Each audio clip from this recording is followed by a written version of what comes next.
Amara was a poor young girl who sold flowers on a busy New York street corner to support her sick grandmother. Her clothes were worn and her face was tired, but her eyes were filled with hope. She stood every day outside Trump Tower, watching people rush by, hoping to sell just enough to buy food and medicine. Inside the golden walls of Trump Tower lived Donald Trump, a man of wealth and power. To him, life was about success and winning. He saw the world through the lens of business and didn't have time for weakness or poverty. One cold evening, snow began to fall. Amara stood shivering, her tiny fingers numb from the cold as she softly called out, "Flowers for $1, please." People ignored her, too busy with their lives to notice her struggle. Donald stepped outside, wrapped in an expensive coat. His eyes briefly met Amara's, but he quickly looked away. Annoyed by her presence, he ordered his security guard, "Get her out of here. She makes the place look bad." The guard approached Amara and barked,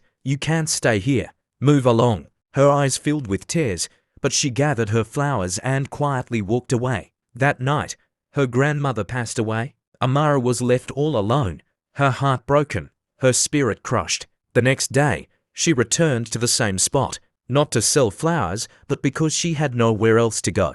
She sat on the cold pavement, her eyes vacant and hollow. Donald saw her again and grew annoyed. "Why is she still here?" he muttered, walking over. "Didn't they tell you to leave?" She looked up, her voice barely a whisper. "I have nowhere else to go. My grandma is gone." For a moment, Donald felt a pang in his heart. Memories of his own mother flickered in his mind, but he quickly shook them off. He turned away and went back inside. Yet, that night, he couldn't sleep. Her sad eyes haunted him. The next morning, he found himself standing before her once more. "Come with me," he said gruffly. Confused but desperate, Amara took his hand. He led her inside Trump Tower, a place she never dreamed of entering. He gave her food, warm clothes, and called a doctor to check on her. Amara looked up at him with tears in her eyes. "Why are you helping me?" she asked. He didn't know how to answer. Something about her innocence had broken through his walls.